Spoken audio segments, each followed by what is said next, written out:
नमस्ते स्टूडेंट्स, जैसे आपको पता है कि हमारा जो एग्जाम है वो भी 20 जनवरी को आ रहा है, राइट। 20 जनवरी को हमारा एग्जाम है नवोदय का क्लास 6 के लिए जो एंट्रेंस हम देने जा रहे हैं। अब उसके अंदर हमारा सिलेबस तो पूरा हो चुका है, राइट, लेकिन कुछ बच्चों को कुछ क्वेश्चंस में डाउट है, या फिर जो पिछले सिलेबस मतलब बहुत दिन हो गए होंगे उस क्वेश्चंस को सॉल्व करे हुए, अभी उसको हमने प्रैक्टिस नहीं दिया, तो ऐसे क्वेश्चंस में हमें क्या हो रहा है, कुछ सॉल्व करने में दिक्कत जा रही है, राइट। तो उन क्वेश्चंस का आज हम प्रैक्टिस देने वाले हैं, तो वन बाय वन एक एक काम डाउट लेते हैं, राइट। आज हमने 2 आवर्स का क्लास लिया पूरा का पूरा। अब उसको मैं क्या करना है, पूरे इन 2 घंटों में क्या करना है, जितने भी डाउट्स होंगे उनको सॉल्व करना है। So one by one start करते हैं। तो सबसे पहले अथर्व का क्वेश्चन देते हैं। अथर्व बोलो, क्वेश्चन क्या है आपका डाउट वाला? असाइनमेंट 2.3 डोर क्लोज कर लो बेटा। 2.3 का थर्ड वाला क्वेश्चन कौन सा वाला? अच्छा ठीक है। देखो, in an examination Ramesh scored 15 marks more than the Gurdas. क्या हुआ, एक एग्जामिनेशन के अंदर रमेश ने क्या किया, 15 मार्क्स ज्यादा गेन किए। किसके कंपैरिजन में? गुरदास के कंपैरिजन में। वेराज Leela scored 7 marks less than the Gurdas, मतलब लीला का भी कंपैरिजन गुरदास के साथ दिया है।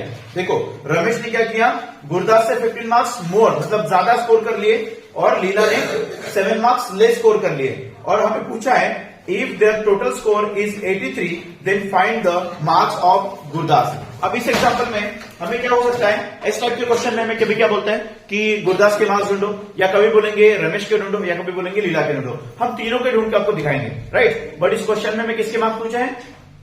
गुरदास के। और एक ध्यान रखना, ऑप्शन में तीनों को भी मार्क्स दे सकते हैं वो, तो हमें कंफ्यूज नहीं होना है, हमें क्वेश्चन के एंड तक जाना है। देखो, तो हम क्या करते हैं, उन्होंने क्वेश्चन क्या बोला कि रमेश ने गुरदास से 15 मार्क्स मोर स्कोर किए, और जो लीला थी उसने गुरदास से 7 मार्क्स लेस स्कोर किया। तो हम मान लेते हैं let Gurdas score x marks. तो गुरदास के मार्क्स हम क्या मान लेते फिर? x। एंड देयरफॉर, अब मुझे बताओ, अगर गुरदास ने x मार्क्स स्कोर किए होंगे तो रमेश के मार्क्स कितने हो जाएंगे? x plus 15। तो रमेश के लिए बन जाएंगे, रमेश के मार्क्स हो जाएंगे x प्लस 15, और उसी के साथ साथ लीला जो है लीला के मार्क्स हो जाएंगे x माइनस 7। पता है क्यों? बिकॉज उसने गुरदास के मार्क्स हो गए x, उससे 7 मार्क्स लेस किए थे इसलिए माइनस, और रमेश ने 15 मार्क्स मोर स्कोर किए थे इसलिए प्लस। ठीक है। अब इन तीनों का स्कोर कितना है? 83 है, तो तीनों के मार्क्स को प्लस कर दो। Therefore x plus 15 and plus x minus 7 is equal to 83। बस आप देखो अभी सॉल्व कर, ये हो गया x कितने हो जाएंगे अभी हमारे पास? ये 3x बन गए। आफ्टर दैट ये 15 और 7 plus 15 minus 7 plus minus minus 15 minus 7 हो जाएगा 8, और बड़े नंबर का साइन दैट इज प्लस, इस तरह से आ जाएगा, और 83। अब ये प्लस 8 उधर जाके क्या हो जाएगा? Minus. So 3x is equal to 83 minus 8, और 3x is equal to minus करेंगे तो आ जाएगा 75। x is equal to 75 upon 3 and x is equal to 25। मतलब गुरदास के मार्क्स कितने आ गए? 25 मार्क्स। मतलब गुरदास कितने मार्क्स स्कोर कर लिया? 25। अगर आपको पूछो तो कि लीला के मार्क्स बताओ, अब आप बता सकते थे 25 माइनस 7 18। अगर आपको पूछा जाए रमेश के मार्क्स बताओ तो 25 प्लस 15 40, राइट। आप करके देखना, देखो, और दोनों ऑप्शन में मिल जाएंगे आपको, है वहां पे?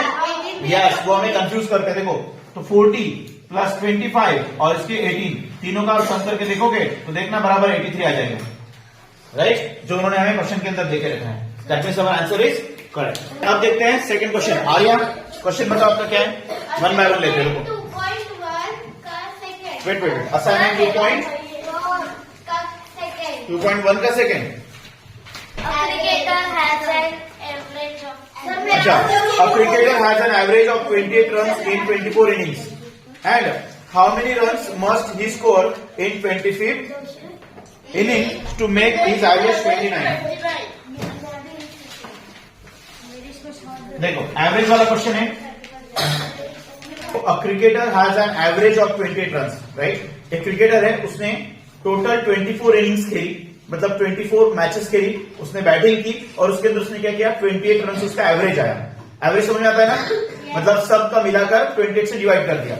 सारे 28 मैचेस में जितने भी उसने क्या करे होंगे, रन बनाए होंगे, उन सब रन की उन्होंने सम की, और उसके बाद हमने उसको 28 से डिवाइड कर दिया, तो उसका एवरेज निकल क्या गया, वो कितना था? 24 से डिवाइड करने पर 28 उसका एवरेज आ गया। So how many runs must he score in 25th innings to make his average 29? उसका एवरेज 29 बनाने के लिए उसने 25th इनिंग में फिर कितना रन बनाने चाहिए? देखो 24 इनिंग का एवरेज कितना है? 28, राइट? देखो तो हमें क्या करना है इस टाइप के क्वेश्चन में, हमें सीधा सीधा डायरेक्टली जो 28 है नंबर ऑफ एवरेज जो है उसको हमें क्या करना है, नंबर ऑफ इनिंग से मल्टीप्लाई कर देना है। तो इसको जब हम मल्टीप्लाई करेंगे तो 4 8 कितना है? 672। गुड। और उसके बाद हमें एवरेज कितना बनाना है? 29 बनाना है। तो 29 एवरेज से फिर से 24 को मल्टीप्लाई कर 696। आपको बस इन दोनों की सब्ट्रैक्ट कर देनी है, आपको रन मिल जाएंगे जो उसको बनाने होंगे उस एवरेज को 1 से बढ़ाने के लिए। देखो तो 696 माइनस 672 तो आ गए आपके पास 24, राइट? तो उसको 24 रन बनाने होंगे तब जाके उसका एवरेज क्या बनेगा? 29 बनेगा 28 से। Got it? तो इस टाइप के क्वेश्चन को ऐसे ही सिंपली सॉल्व करना है। ओके, अब पृथ्वीराज आपका जो डाउट है वो पूछो अभी। The capacity of a container of a milk is 48 liters. 7/12 of the container is filled with milk. If half of the milk is removed from the container, then how much milk will be required to fill the container completely? Okay, तो देखो हमारे पास 48 litre वाला container की capacity वाला एक 14 litre capacity वाला एक container है, उसका 7/12 भरा हुआ है, मतलब उसके अंदर कितना मिल्क है? देखो 7/12 ऑफ 48, तो इसको सॉल्व करोगे 12 1 जा 12, 4 जा एंड 4 7 जा 28, मतलब 28 लीटर जो मिल्क है वो ऑलरेडी उस कंटेनर के अंदर अवेलेबल है। अब हमें क्या करना है, उस 28 लीटर में से हाफ को रिमूव करना है। तो 28 का हाफ क्या हो जाएगा? तो 28 में से हाफ रिमूव करेंगे 14, तो कितना बच जाएगा? 14 बचेगा। अब 14 अगर वहां पे है बचा हुआ उसके अंदर, तो अब हमें और कितना मिल्क उस कंटेनर के अंदर डालना पड़ेगा ताकि वो पूरा भर जाए। तो 48 में से आपको क्या करना है, माइनस 14 कर दो, आपका आंसर आ जाएगा 34, मतलब 34 इज द आंसर जो अभी हमें चाहिए होगा उसको कंप्लीट भरने के लिए। देखो ऑप्शन नंबर कितना है? Option number 3 is the answer. ठीक है, हाँ देखो ऑप्शन में आपको ये भी दिखेगा कंफ्यूज करने के लिए। और बहुत से बच्चे क्या करते हैं, ये आ गया 28 दिख गया, सर्कल करके चले आते हैं, राइट? तो ऐसे हमें करना नहीं है, क्वेश्चन की जड़ तक जाना है, जो पूछा होता है वो हमें ढूंढना है। क्लियर?